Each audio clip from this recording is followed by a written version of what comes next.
Hora de falar da China, né? Então vamos lá, que é a estrela do dia, com certeza, né? PIB da China cresceu 5,2%, dentro do que o governo esperava, se falava-se muito no crescimento de 5%, o mercado previa 5,3%, então uma leve decepção no máximo, a gente pode falar isso, né? Mas está muito dentro do esperado, mas nem tudo aí foram as mil maravilhas, né? Porque alguns dados preocupantes como de varejo apareceram, né? Então, vamos começar a destrinchar os dados da China? Vamos lá, primeiro gráfico aí, Débora, para a gente já colocar aí.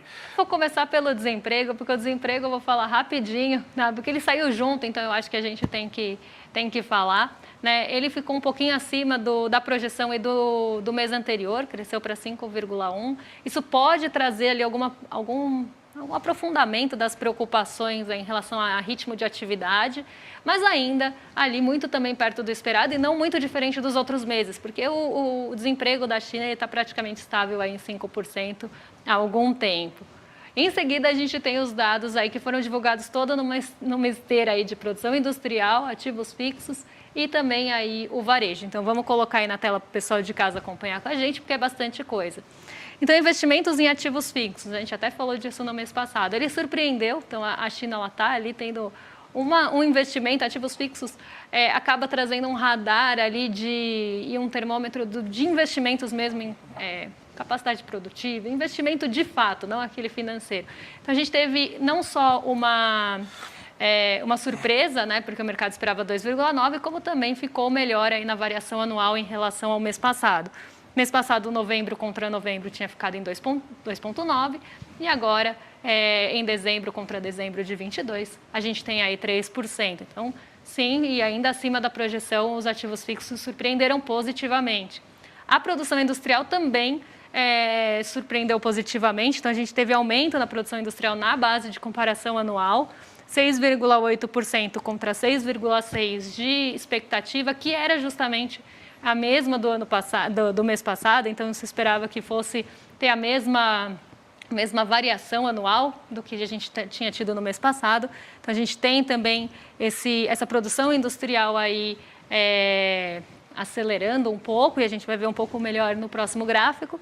E aí, quem decepcionou realmente foi a vendas ao varejo, aí, que ficou em 7,4%, a projeção era de 8%, e na comparação aí do mês anterior, novembro contra novembro, ficou em 10,1%, agora dezembro contra dezembro, 7,4%.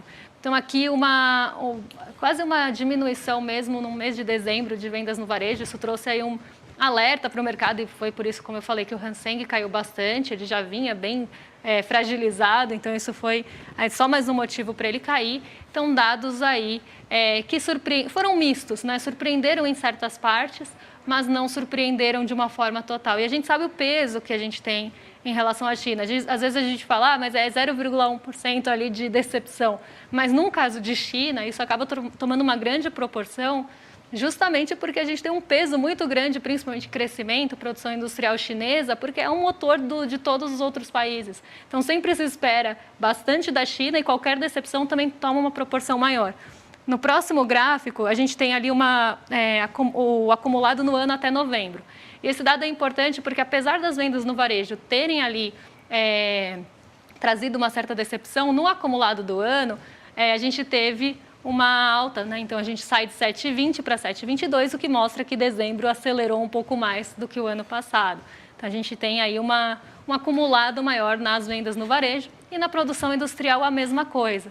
Então a gente tem uma aceleração porque os dados de dezembro desse ano foram aí melhores do que o do ano passado, mas então no acumulado ficou aí maior. Mas dados aí bem perto do esperado, a produção industrial teve uma surpresa melhor, mas dados aí próximos aí do esperado, mas surpreendendo positivamente no caso do acumulado até o mês aí de novembro.